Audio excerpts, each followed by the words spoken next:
Welcome, Flight Simmers. It's Sizzling Popcorn. This is probably your first time loading up Microsoft Flight Simulator 2024. I've made this video specifically for you, for PS5 users, but really, this information is useful whether you're on PC or console. I'll give you a brief overview of the simulator and provide you with my recommendation on where to start. If you have any questions about the sim, let me know in the comments below, and I'll try to answer them there or in a future video. Let's get started with the two biggest modes, free flight and career. Then we'll go into challenge league. Then we'll look at world photographer, and then we'll finish off at activities. The marketplace, this is where you can buy additional aircraft that are outside of your edition, upgrade to other editions. And if you're on PS5, this is going to be quite limited at launch, but in 2026, it should open up to other developers outside of first-party developers. And first-party developers are developers that Microsoft have commissioned to create a specific aircraft for them. Like, for example, the A321 XLR. Now, free flight is the biggest mode. It pretty much lets you fly anywhere in the world. You can move around the globe. You can zoom in and then choose a spot, one of those white dots, or you can pick a location. Let's say you want New York. You're gonna type in New York, and then you've got all the different airports, even helipads, and then also seaports or for seaplanes. You can also take a look at waypoints. So this would be for different points of interest in New York City. So we can look up Statue of Liberty. Statue of Liberty. And then that's going to give you the point of interest. You can actually fly now right from there, or you can set it as your departure or arrival. And I would highly recommend, if you are brand new to flight simming and you're not aware of the phonetic alphabet or the airport codes, searching for something just by name will be much easier for you. Let's go Atlanta, and then you can see all the different airports there. But if you're looking for a major airport, you're going to look for something like Atlanta International. But it is not international. It's this one. I know the code, so it's KTL. It's Hartsfield Jackson Atlanta. I knew this one was going to be a different name. You can always Google where you want and then get the airport code, bring it in here, or you can just search. Sometimes the search here isn't the easiest, but up here on the left, you're going to be able to choose your aircraft, and then you can configure this. You can change the livery depending on the aircraft. You might have more than one livery. You can change the identification. You can do your fuel and payload all within there. And then at the top right, you're going to choose your flight conditions. This is where you can choose your weather and time, whether you want live weather, live time, if you want a preset. So like scattered clouds, rain, or you can custom. You can change the date, the season. Here you can put your air traffic on or off or live, and then multiplayer. And just to let you know, if you are on PS5, you're only going to see PS5 users in multiplayer. For Xbox and PC, you'll be able to see each other, but on PS5, it's not cross-platform compatible. It's a completely different world in on the PS5 side. Now, we're just going to do a quick flight here. So we'll go from here, Halifax, click on departure. You don't have to set an arrival. You can fly wherever, but if you want a specific, you want it to create you a flight plan, you can definitely do that. And I know Stanley is not going to be able to hold an A320. We're going to turn this into a general aviation aircraft, which is like your little propeller aircraft, like a Cessna. You can go to Cessna. And then a 172. This is what most people train on when they're getting their private pilot license, their PPL. This is what they'll use. It's very basic, simple, and then you can do this flight. It'll actually give you the time. It's going to take you about 17 minutes to do this flight. When you're all ready, you can click on Start Flight, and then you're going to be loading in. You should be loading in at the airport on the runway. If you do want to start from the gate and want to start your engines cold and dark, meaning they're not started, you have to start them all up yourself. Then you can zoom in to the airport and then click on one of these ramps. Or if you're like in an airliner, you can go to a gate, put that as the departure, and then you're going to load in there instead of on the runway. Now, the next thing is career mode. This, you still have the whole world, but now you've got this career mode where you're starting off in your certifications. You have to start off as a brand new pilot trying to get your private pilot license. And there's going to be some training that you're going to have to go through. And you're going to have to go through some hoops. Actually, not hoops, but like squares. And it's like a guiding path for you. And you're eventually going to learn to get your license. If you're really trying to get a private pilot license, the sim is not going to teach you how to start the aircraft cold and dark. It's going to give you the very quick, press this one button and then everything's going to turn on automatically. As a PS5 user, you're probably not too worried about that. And from here, you can then branch on to get other ratings and endorsements, and then get all the way up to the heavy airliner rating, which currently is still not available. It's going to be available in a future update. They got some things to work out. And then on the other side, once you get this private pilot license, you can actually go onto the rotorcraft side, the helicopter side, and then learn all this side of things. And you can have you start off working for somebody else and using their aircraft, and then they pay you money for these missions. If you go into your missions, this is where you'll see all your various missions. Eventually, you'll have enough money and you'll also have the certifications to then be able to be your own boss, be a freelancer, and own your own company. You're then going to have to go buy an aircraft, and then you're going to have costs that are going to accumulate. Your pay is going to be higher, but you're the owner of the company.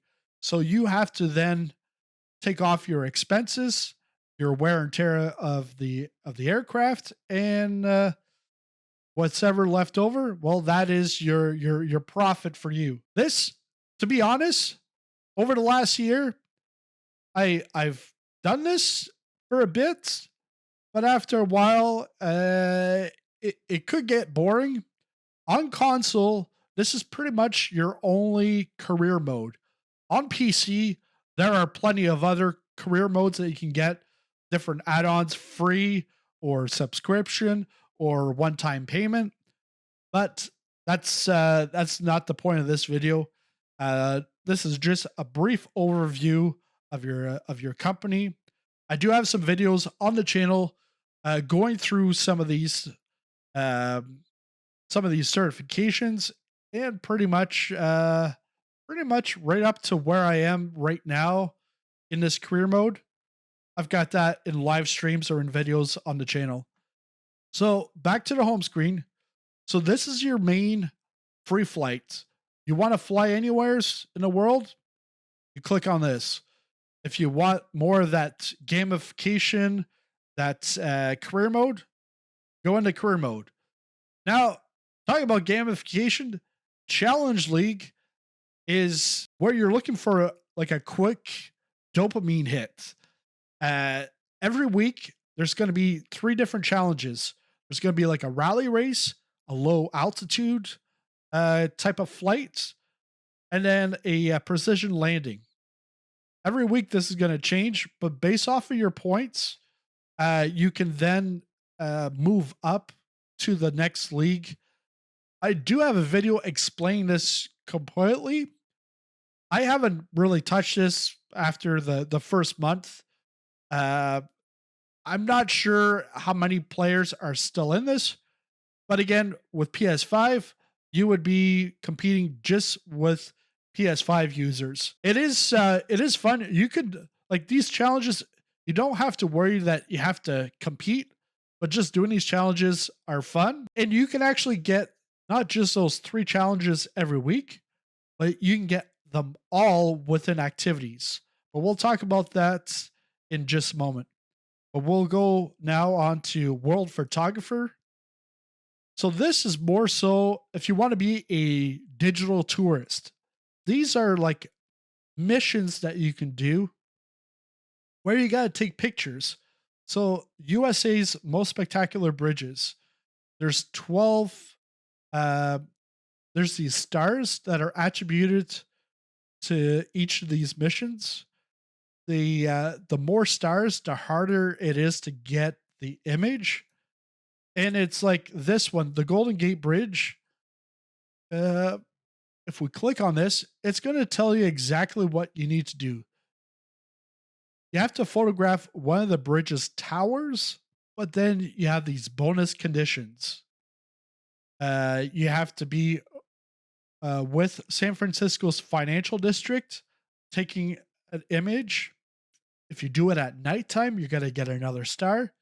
And if you have the moon in the frame, so if you're like artsy, this is your place.